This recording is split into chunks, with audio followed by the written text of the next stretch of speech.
Hello students, इस video में हम एक्सरसाइज 2.2 के सॉल्यूशंस देखेंगे। Question number 1, let A equal to 1 2 3 up to 14 define a relation R from A to A by R equal to x comma y 3x minus y equal to 0 where x comma y belongs to A. Write its domain, codomain and range. तो ये रहा question number 1। देखिए ए क्या given है 1 2 3 up to 14, ठीक है। Are हमें defined है x comma y 3x minus y equal to 0, x comma y belongs to A, ठीक है। अब देखिए 3x minus y equal to 0 है, इसे हम सॉल्व करेंगे तो 3x इक्वल टू वाई आ जाएगा, यानी y जो कोऑर्डिनेट होगा वो x का 3 टाइम्स होगा। तो चलिए अब x की वैल्यूज लेना शुरू करते हैं। जब x इक्वल टू 1 रहेगा तो y इक्वल टू 3 इंटू 1 यानी 3। तो पहला पेयर आ गया 1,3, x इक्वल टू 2 आएगा तो y इक्वल टू 3 टाइम्स 2 यानी 6। दूसरा pair 2,6, x equal to 3, y equal to 3 into 3 equal to 9, तो 3,9 पेयर आ गया।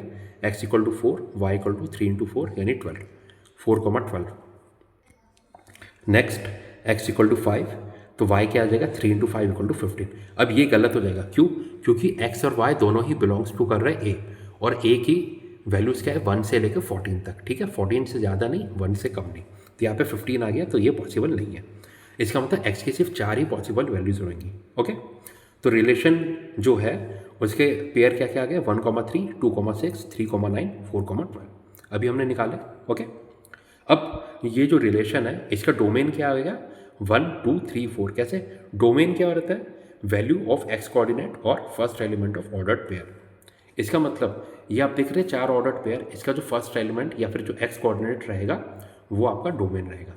जितने भी जो फर्स्ट एलिमेंट है या फिर जो एक्स कोऑर्डिनेट है वो आपके डोमेन में इंक्लूड होंगे। क्या क्या है 1 2 3 4, ये आ गया आपका रिलेशन का डोमेन। अब रेंज पूछा है, रेंज क्या आएगा 3 6 9 12।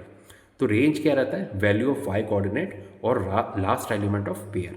तो वाई कोऑर्डिनेट आप देख सकते हैं 3 है, 6 है, 9 है, 12 है, या फिर जो लास्ट एलिमेंट है 3 6 9 12, ठीक है।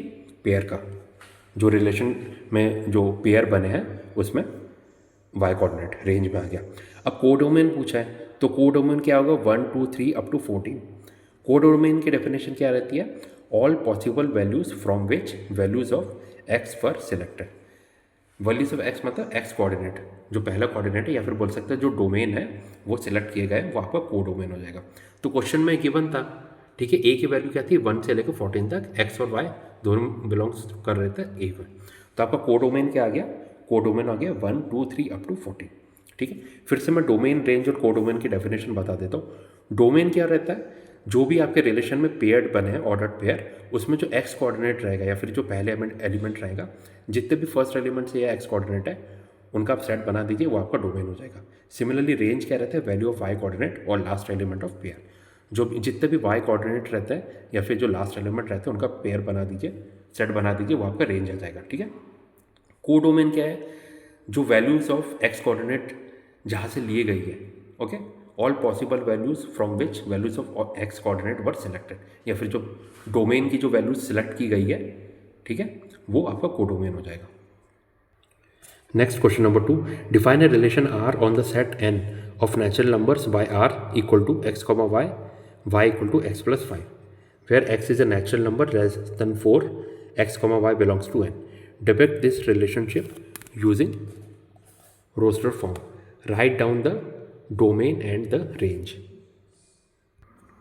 तो ये देखिए आर की हमें क्या डेफिनेशन की दी गई है, x comma y, y equal to x plus 5। ये यहाँ पे क्या x is a natural number है less than 4 and x comma y belongs to N, यानी एक्स वाई दोनों ही नेचुरल नंबर है और एक्स क्या है नेचुरल नंबर लेस देन 4।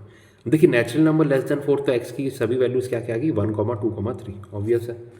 तो अब इसको सॉल्व करते हैं। आर क्या गिवन है x comma y, y equal to x plus 5। तो चलिए y equal to x plus 5 solve करते हैं। x की पॉसिबल वैल्यूज़ क्या है 1 2 3, सबके लिए देखते हैं। x इक्वल टू 1 है, y इक्वल टू 1 प्लस 5 6, पहला पेयर आ गया 1,6, x equal to 2, y equal to 2 plus 5 यानी 7, 2,7, x equal to 3, y equal to 3 plus 5 equal to 8, third pair आ गया 3,8। तो जो रिलेशन इन रोस्टेड फॉर्म होगा r, ठीक है, r को कैसे लिखेंगे? जित पेयर आ गया 1,6, 2,7, 3,8, सभी पेयर हमने लिख दिए। अब इसका डोमेन कैसे निकालेंगे? हमने देखा था एक्स कोऑर्डिनेट जितने हैं वो डोमेन में आ जाएंगे, यानी 1 2 3, ये आ गया आपका डोमेन। रेंज क्या होगा, जितने भी वाई कोऑर्डिनेट्स है वो रेंज में आ जाएंगे, यानी 6, 7, 8। ठीक है। डोमेन कितना होता है, सभी एक्स एलिमेंट्स। रेंज क्या होता है, सभी वाई एलिमेंट्स पेयर में।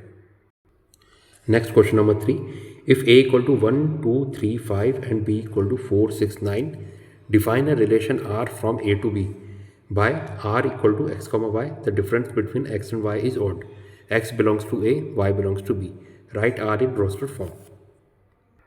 तेरा क्वेश्चन 3, a क्या गिवन है 1, 2, 3, 5, b 4, 6, 9, r को क्या डिफाइन किया गया है x, y, x minus y equal to odd है, x belongs to a, y belongs to b। अब देखिए कोई भी दो इंटीजर बोल लीजिए, नेचुरल नंबर बोल लीजिए, उन दोनों के बीच का डिफरेंस ऑड कब होता है, जब एक इवन हो दूसरा ऑड हो, या इसका मतलब या फिर x इवन हो y ऑड हो, या फिर x ऑड हो y इवन हो, तभी इनके बीच का डिफरेंस ऑड होगा। और यहाँ पे सिर्फ ऑड बोला, ये नहीं बोला पॉजिटिव हो या नेगेटिव हो। ठीक है। तो देखिए इवन ऑड का पेयर बनाना है या फिर ऑड इवन का पेयर बनाना है, तो सिंपल है, अगर ए ऑड होगा तो हमें सिर्फ इवन के साथ पेयरिंग करनी है, ए इवन होगा तो सिर्फ ऑड के साथ पेयरिंग करनी है। तो चलिए देखते हैं, सबसे पहला 1 ऑड, इसकी पेयरिंग करेंगे इवन के साथ, तो 1, 4, 1, 6, 2 क्या है इवन है, पेयरिंग होगी ऑड के साथ, तो 2, 9, 3 ऑड है, पेयरिंग होगी इवन के साथ, 3, 4, 3, 6। ठीक है। 5 ऑड है, पेयरिंग होगी 4 और 6 के साथ, 5, 4, 5, 6। तो ये क्या आ गया, आर के जितने पेयर थे, आर क्या आ गया, 1, 4, 1, 6, 2, 9, 3, 4, 3, 6, 5, 4, 5, 6। ये आ गया आपका relationship in roster form. Next question number 4, the figure 2.7 ये रहा, shows a relationship between the sets p and q, right this relation. Sets क्या है, p 5, 6, 7 है, q है 3, 4, 5, 5 की वैल्यू 3 में जा रही है, 6 की वैल्यू 4 में, 7 की वैल्यू जा रही है 5 में। ठीक है। First part in set builder form, second part roster form, what is its domain and range. इसका मतलब p और q के बीच का जो रिलेशन है, first part set builder form में लिखना है, सेकंड पार्ट क्या रोस्टर फॉर्म में लिखना है, और फिर हमें बताना है जो रिलेशन है उसकी डोमेन और रेंज। तेरा क्वेश्चन नंबर 4, देखिए set p set q, p में 5, 6, 7 था, q में 3, 4, 5। तो 5 की वैल्यू 3 में आ रही है, 6 की वैल्यू 4 में, 7 की वैल्यू 5 में। 5 माइनस 2 क्या होता है 3, 6 माइनस 2 4, 7 माइनस 5 कितना, 7 माइनस 2 5। इसका मतलब हर बार -2 हो रहा है। इसका मतलब आप बोल सकते हैं अगर ये x कोऑर्डिनेट हो गया, ये y कोऑर्डिनेट हो गया, तो y इक्वल टू हो जाएगा x माइनस 2। ठीक है। तो चलिए first part set builder form में लिखते हैं, जो रिलेशन होगा x, y, p के हमने एलिमेंट्स x मान लिए, q के एलिमेंट्स y, तो r क्या हो जाएगा x, y, where y equal to x minus 2। अभी हमने देख लिया, where x belongs to p, y belongs to q। ठीक है। ये मैंने करेक्ट कर दिया, गलती से इक्वल टू लिख दिया था। तो आपका सेट बिल्डर फॉर्म क्या है, x, y, where y equal to x minus 2। ठीक है। For x equal to 5, 6, 7, x belongs to p हो जाएगा, y बिलोंग्स टू q। ठीक है। क्योंकि p के एलिमेंट्स ही है 5, 6, 7, इसलिए ऐसा मैंने लिख दिया, x belongs to p, y belongs to q। अब सेकंड पार्ट देखते हैं, इसको हमें जो सेट बिल्डर फॉर्म है इसको रोस्टर फॉर्म में लिखना है। रोस्टर फॉर्म का मतलब क्या होता है, जो ऑर्डर्ड पेयर में हम लिखते हैं उसे रोस्टर फॉर्म बोला जाता है रिलेशन में। तो r इक्वल टू क्या हो जाएगा, ऑर्डर्ड पेयर लिखना है तो आप सीधे पेयर बना सकते हैं x और y का, 5, 3, 6, 4, 7, 5। तो क्या बने 5, 3, 6, 4, 7, 5, ये बन गया आपका रिलेशन इन रोस्टर फॉर्म। ठीक है। अब देखिए डोमेन क्या होता है, x कोऑर्डिनेट, रेंज होता है y कोऑर्डिनेट। x कोऑर्डिनेट आ गया 5, 6, 7, y कोऑर्डिनेट क्या हो गया 3, 4, 5। ठीक है। Next question number 5, let a equal to 1, 2, 3, 4, 6, let r be the relation on A defined by a, b is to a, b belongs to a and b is exactly divisible by a। अब क्या है, first part right r in roster form, second find the domain of r, third find the range of r। अब देखिए b is exactly divisible by a, इसका मतलब क्या है, जब भी b को a से डिवाइड करेंगे तो रिमाइंडर 0 आएगा। ठीक है। तो है क्वेश्चन नंबर 5, a क्या दिया है 1, 2, 3, 4, 6, r की डेफिनेशन दी है a, b, a और b दोनों ही बिलोंग्स टू a है, b is exactly divisible by a, यानी a और b की ऐसी वैल्यूज हमें लेनी है a में से where b is exactly divisible by a। अब देखिए एग्जैक्टली डिविजिबल बाय a है, मतलब जब डिवाइड करेंगे तो रिमाइंडर 0 आएगा और जो रिजल्ट आएगा कोई इंटीजर आना चाहिए। ठीक है। तो चलिए चेक कर लेते हैं, जब 1 को 1 से डिवाइड करते हैं तो रिजल्ट 1 आता है, 1 को 2 से डिवाइड करते तो 1/2 यानी 0.5 आता है, तो इंटीजर नहीं आ रहा, तो ये तो गलत हो जाएगा। 2 को 1 से डिवाइड करते हैं तो रिजल्ट 2 आता है जो कि इंटीजर है, तो ये सही हो जाएगा। तो इस तरह से हमें पेयरिंग करनी है ए और बी की। तो चलिए फर्स्ट पार्ट रोस्टर फॉर्म में लिखता है। तो देखिए रोस्टर फॉर्म में लिखेंगे तो ए और बी की ऐसी वैल्यूज निकालनी है जहाँ पे बी अपॉन ए इंटीजर हो। तो सबसे पहले 1 के साथ देखते हैं। आपको पता है किसी भी नंबर को 1 से डिवाइड करते हैं तो रिजल्ट हमेशा इंटीजर आएगा, यानी 1 की पेयरिंग सबके साथ हो जाएगी। 1,1, 1,2, 1,3, 1,4, 1,6, ठीक है। अब 2 के साथ देखते हैं। 1/2 तो गलत होगा, ठीक है। तो 2 के साथ पेयरिंग किसकी होगी? 2,2, 2,4, 2,6, क्योंकि 2 से इवन नंबर को परफेक्टली डिवाइड करता है, ठीक है। अब 3 की पेयरिंग देखते हैं। 3 की पेयरिंग सिर्फ 3 और 6 के साथ होगी, 3,3, 3,6। 4 की पेयरिंग देखते हैं, सिर्फ 4 के साथ ही होगी, 4,4, और 6 की पेयरिंग सिर्फ 6 के साथ, 6,6। तो क्या आ गया? आर के सभी ऑर्डर्ड पेयर आ गए रोस्टर फॉर्म में। 1,1, 1,2, 1,3, 1,4, 1,6, 2,2, 2,4, 2,6, 3,3, 3,6, 4,4, 4,6। यहाँ पे जो ए कॉमा बी के फॉर्म में लिखा है वेयर जो बी है वो एग्जैक्टली डिविजिबल है ए से, यानी सेकंड एलिमेंट परफेक्टली डिविजिबल है फर्स्ट एलिमेंट से। अब इसकी डोमेन और रेंज लिखनी है। तो डोमेन क्या होंगे? सभी एक्स कोऑर्डिनेट्स। रेंज क्या होंगे? सभी वाई कोऑर्डिनेट्स।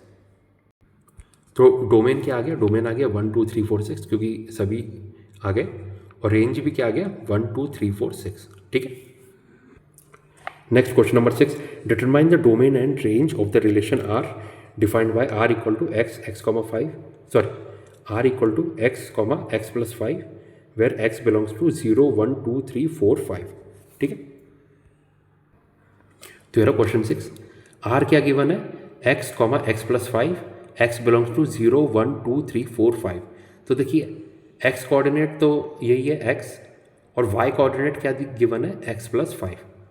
एक्स की वैल्यूज क्या है? 0, 1, 2, 3, 4, 5, ठीक है। अब इसको सॉल्व करते हैं।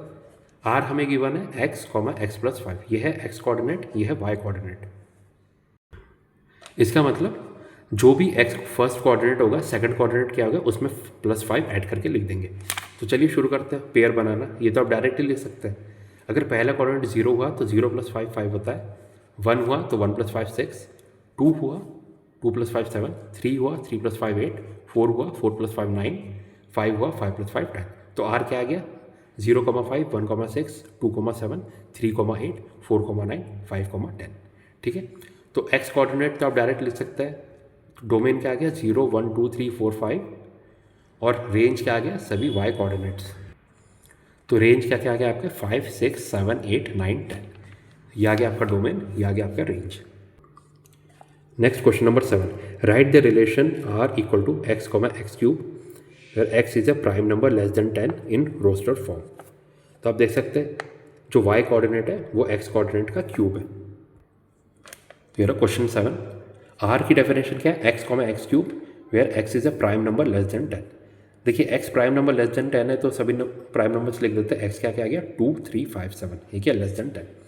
अब देखिए आर क्या गिवन है? एक्स कॉमा एक्स क्यूब, यानी एक्स कोऑर्डिनेट और एक्स कोऑर्डिनेट का क्यूब। वाई क्या हो जाएगा? एक्स कोऑर्डिनेट का क्यूब हो जाएगा।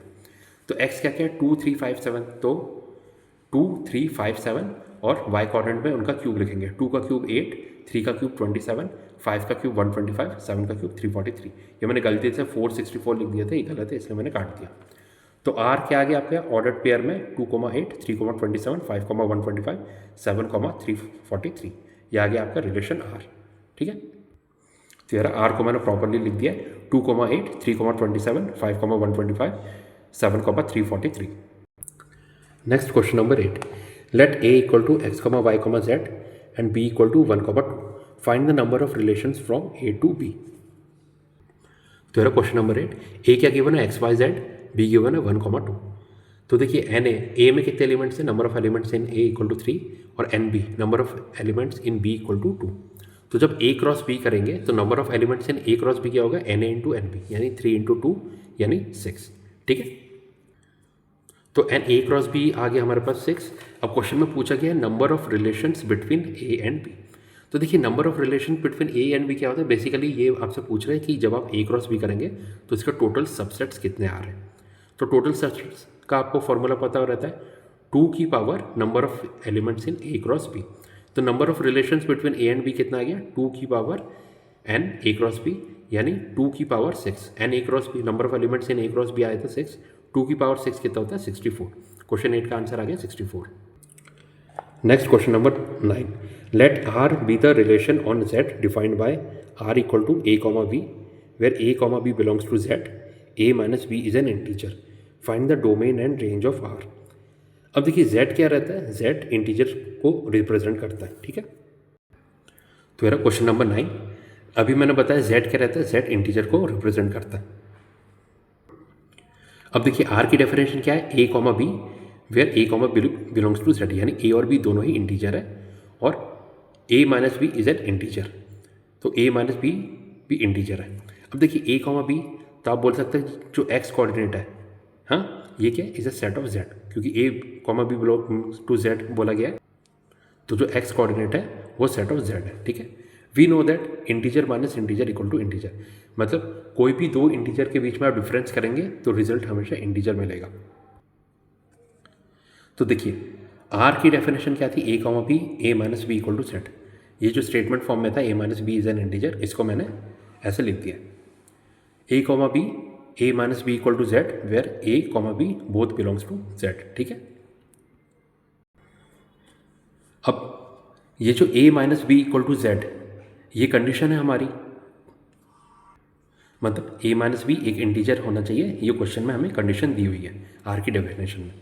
अब क्योंकि a और b दोनों ही इंटीजर है, क्वेश्चन में गिवन है, तो integer minus integer equal to integer, ये तो हमेशा ही ट्रू है, यानी a और b की आप कोई भी इंटीजर वैल्यू ले लीजिए, ये कंडीशन हमेशा ट्रू रहेगी, यानी आप बोल सकते हैं relation r is true for all integer values of z, ठीक है। अब क्योंकि z की सभी वैल्यूज़ के लिए ट्रू है, इसका मतलब जो x कोऑर्डिनेट है a, उसमें आप पूरा का पूरा z, यानी कोई भी z की वैल्यू डाल दीजिए, कंडीशन हमेशा ट्रू आएगी, इसलिए डोमेन क्या आ जाएगा z, पूरा का पूरा जो सेट ऑफ z है वही आपका डोमेन आ गया, और रेंज भी आ जाएगा z, यानी पूरा का पूरा z आपका y कोऑर्डिनेट आ जाएगा। क्यों? क्योंकि a और b दोनों ही बिलोंग्स टू z है, तो इससे फ़र्क नहीं पड़ता कि आप a और b की कोई भी वैल्यू ले, वो हमेशा a minus b equal to integer satisfy करेगा। तो इस क्वेश्चन में आपका डोमेन भी z आ गया यानी इंटीजर, रेंज भी आपके z आ गया यानी इंटीजर, ठीक है। फिर से रिपीट कर देता हूँ, जो क्वेश्चन में जो डेफिनेशन थी r की, a comma b belongs to z, a minus b is an integer, यानी a और b दोनों ही इंटीजर है, और a माइनस बी मतलब इनका बीच का जो डिफरेंस है वो भी इंटीजर होना चाहिए, क्योंकि दोनों ही इंटीजर है तो उनके बीच का डिफरेंस हमेशा ही इंटीजर रहेगा, यानी a और b की आप कोई भी वैल्यू लीजिए z में से, वो हमेशा कंडीशन को सेटिस्फाई करेगा, इसलिए आपका डोमेन क्या आ गया, पूरा का पूरा z, और रेंज भी क्या आ गया, पूरा का पूरा z, ठीक है। तो स्टूडेंट्स यहाँ पे आपका एक्सरसाइज 2.2 कंप्लीट होता है। Thank you.